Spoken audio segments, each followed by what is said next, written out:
और युद्ध के बीच रूस से बड़ी खबर आ रही है। रूस ने ऑस्ट्रेलिया के खिलाफ बड़ा कदम उठाते हुए वहां के 228 महत्वपूर्ण लोगों के रूस में घुसने पर रोक लगा दी है। इन 228 लोगों में रूस के प्रधानमंत्री स्कॉट मॉरिसन भी शामिल हैं। रूस का ये फैसला ऑस्ट्रेलिया की तरफ से लगाए गए प्रतिबंध का जवाब माना जा रहा है, क्योंकि यूक्रेन पर हुए हमलों के विरोध में ऑस्ट्रेलिया ने भी रूस पर कई तरह के प्रतिबंध लगाए थे। इसलिए वहां के प्रधानमंत्री स्कॉट मॉरिसन, ऑस्ट्रेलिया के प्रधानमंत्री पर भी अब रूस की ओर से रोक लगा दी गई है।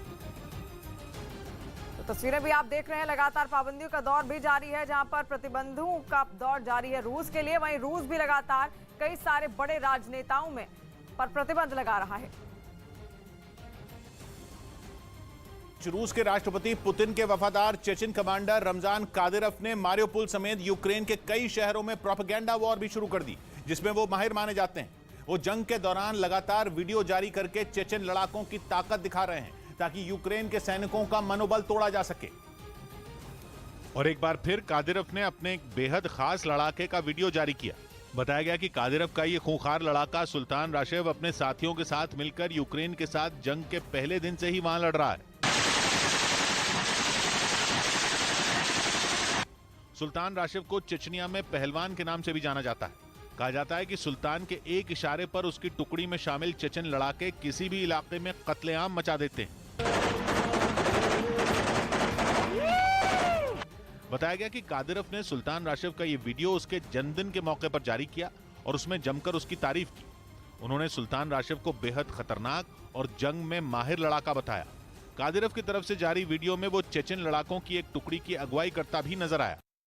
शहर में रूस के समर्थन वाले विद्रोहियों ने यूक्रेन की सेना को कड़ी चुनौती दी। जंग की शुरुआत में ही इस शहर को रूस ने अलग देश की मान्यता दे दी थी, जिसके बाद से ही यूक्रेन की सेना अपने इलाके को बचाने में जुटी है। लेकिन रूस के समर्थन वाले विद्रोहियों ने उनकी नाक में दम कर रखा है। वो बिना रुके दिन भर यूक्रेन की सेना को निशाना बना रहे हैं। वहां के एक इलाके से सामने आई तस्वीर में दिखा कि विद्रोहियों ने अपने दुश्मन पर एक के बाद एक कई मिसाइल बरसाई। यही नहीं, उन्होंने यूक्रेन के सैनिकों को टारगेट कर कई मोर्टार भी दागे। इस इलाके में विद्रोहियों ने कई बंकर भी बना रखे हैं, ताकि यूक्रेन के हमलों से वो अपनी जान बचा सकें। हालांकि दोनों तरफ से जारी इस भीषण बमबारी की वजह से डोनेट्स्क के कई इलाके पूरी तरह बर्बाद हो चुके हैं। और रूस यूक्रेन युद्ध में एक तरफ यूक्रेन के कई शहर बर्बाद हो गए हैं, तो दूसरी तरफ रूस को भी बड़ा नुकसान हुआ है। रूस के अधिकारियों ने ये माना है कि यूक्रेन में हमलों के दौरान उनके भी कई सैनिकों की मौत हो गई है। रूस ने कीव से सेना पीछे हटाने पर भी सफाई दी और उसे बातचीत के बाद उठाया गया कदम बताया। तस्वीरें आप देख रहे हैं लगातार, जहां पर कहा जा रहा था कि रूसी सेना पीछे हट रही है, लेकिन इसको लेकर रूसी सेना ने अब अपनी सफाई दी है। उसने कहा है कि जो बातचीत के दौर लगातार हो रहे हैं, उसी के जरिए फैसला लिया गया है कि रूसी सेना अब पीछे हटे। इसीलिए उनके लड़ाके धीरे धीरे कई शहरों को छोड़कर अब वापस भी लौट रहे हैं। और तस्वीरें भी आप देखें किस तरीके से रूसी टैंक अब धीरे धीरे शहरों को छोड़कर वापस रूस की ओर लौटते हुए दिखाई दे रहे हैं। और कई ऐसे शहर हैं जिनको पूर्ण रूप से छुड़ा लिया गया है यूक्रेन की सेना के द्वारा।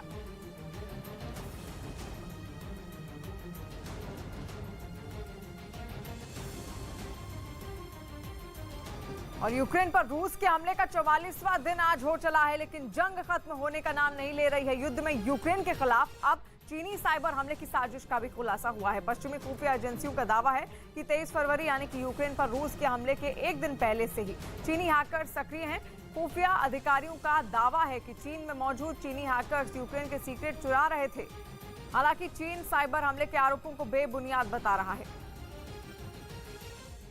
44 दिन आज बीत चुके हैं युद्ध को लेकर, लेकिन 23 फरवरी से आपको बता दें कि चीनी हैकर्स कई सारे सक्रिय थे, जिसका आरोप अब यूक्रेन चीन पर लगा रहा है। हालांकि चीन ने भी इसको लेकर सफाई दी है और इनकार किया है इस बात से कि उसके हैकर्स किसी भी तरीके का कोई डेटा यूक्रेन से चोरी नहीं कर रहे थे। लेकिन आपको बता दें कि 24 फरवरी से जंग जारी है, लेकिन उससे पहले से ही ये कहा जा रहा है कि 23 फरवरी से ही लगातार चीनी हैकर्स यूक्रेन की कई इंपॉर्टेंट डेटा को अपने पास हैक कर रहे थे।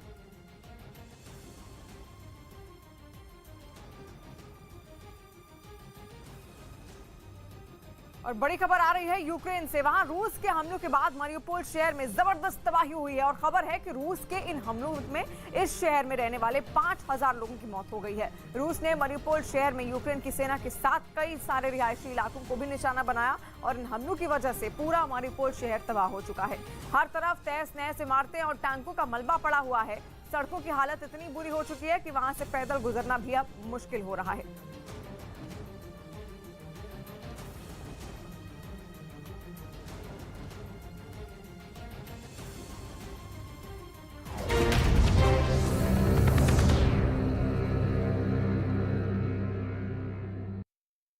ज़ेलेंस्की इससे पहले भी हथियारों के लिए नेटो देशों के आगे झोली फैला चुके हैं। वो अलग बात है कि उन्होंने बीच बीच में नेटो देशों को ये कहकर लताड़ा था कि वो रूस से डरते हैं, क्योंकि यूक्रेन जंग की जड़ ही नेटो है, जिसमें शामिल होने के लालच में ज़ेलेंस्की ने पुतिन जैसे ताकतवर इंसान से झगड़ा मोल ले लिया और यूक्रेन युद्ध की आग में जल उठा। 24 फरवरी को जब पुतिन ने यूक्रेन पर आसमान से आग बरसानी शुरू की थी तो ना अमेरिका ने और ना ही नेटो देशों में किसी ने अपनी सेना भेजी थी। और तब से अब तक यूक्रेन के सैनिक खुद ही रूस की सेना से लड़ रहे हैं। ज़ेलेंस्की की जबान ये कह कर छिल गई कि पश्चिमी देश यूक्रेन को नो फ्लाई जोन घोषित कर दें, लेकिन बाइडेन और नेटो के कान पर जूं तक नहीं रेंगी। जिसके बाद यूक्रेन ने अपनी रणनीति थोड़ी बदल दी और अब वो दूसरे देशों से ये कहकर हथियार मांग रहा है उनसे वो शांति की स्थापना करेगा। But today weapons serve the purpose of peace. लेकिन नेटो देशों ने फूंक फूंक कर कदम रखा। विश्व युद्ध या यूं कहे कि परमाणु युद्ध की आशंका से सहमे नेटो ने एक बार फिर सेफ गेम खेला। We are providing support, but at the same time working hard to prevent escalation of the conflict. कहा जा रहा है कि यूक्रेन के विदेश मंत्री ने खास तौर पर जर्मनी से मदद मांगी। उन्होंने जर्मनी से कहा कि वो यूक्रेन को हथियार देने के काम में तेजी लाए, क्योंकि बर्लिन के पास तो वक्त ही वक्त है, लेकिन कीव के पास नहीं। माना जा रहा है कि यूक्रेन ने खास तौर पर जर्मनी का नाम इसलिए लिया क्योंकि उसने संकेत दिए थे कि वो रूस के साथ संबंध बनाए रखने के पक्ष में है। और कहा जा रहा है इस बात में उसका साथ फ्रांस और तुर्की भी दे रहे हैं। न्यूयॉर्क टाइम्स की रिपोर्ट में दावा किया गया कि रूस के मुद्दे पर नेटो देश दो हिस्सों में बंट चुके हैं, जिनमें एक तरफ है यूक्रेन के पड़ोसी देश पोलैंड और बाल्टिक देश, जो चाहते हैं कि रूस से हर तरह का संपर्क खत्म कर दिया जाए और पुतिन को उनके घुटनों पर लाया जाए। लेकिन कहा जा रहा है कि जर्मनी ऐसा नहीं करना चाहता। माना जा रहा है कि ऐसा इसलिए है क्योंकि जर्मनी को 55% नेचुरल गैस रूस से मिलती है। इसके अलावा उसे 35% कच्चा तेल और 45% कोयला भी रूस से ही मिलता है। खबर है कि जर्मनी के अलावा फ्रांस और तुर्की भी रूस से लेन देन करते रहने के पक्ष में है। वहीं ब्रिटेन ने दावा किया कि अगर यूक्रेन को सही हथियार मिले तो वो रूस की सेना को पछाड़ सकता है। ब्रिटेन का यह दावा ऐसे वक्त में सामने आया जब यूक्रेन के विदेश मंत्री ने नेटो देशों से केवल और केवल हथियार मांगे और अपनी सेना और देश के नागरिकों की पीठ थपथपाई। उन्होंने दुनिया के सामने शान से कहा कि यूक्रेन की आर्मी और लोगों ने दिखा दिया कि जंग कैसे लड़ी जाती है।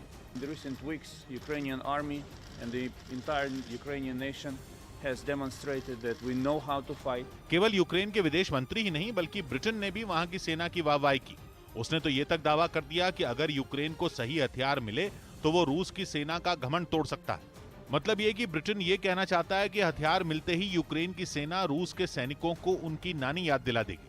खबर है कि ब्रिटेन के खुफिया विभाग ने कहा कि लंबे युद्ध की वजह से रूस के सैनिक थक चुके हैं, जबकि यूक्रेन की सेना का जोश हाई है और उनकी मदद करने का ये सही वक्त है। दरअसल रूस की ताकतवर सेना का सामना जिस तरह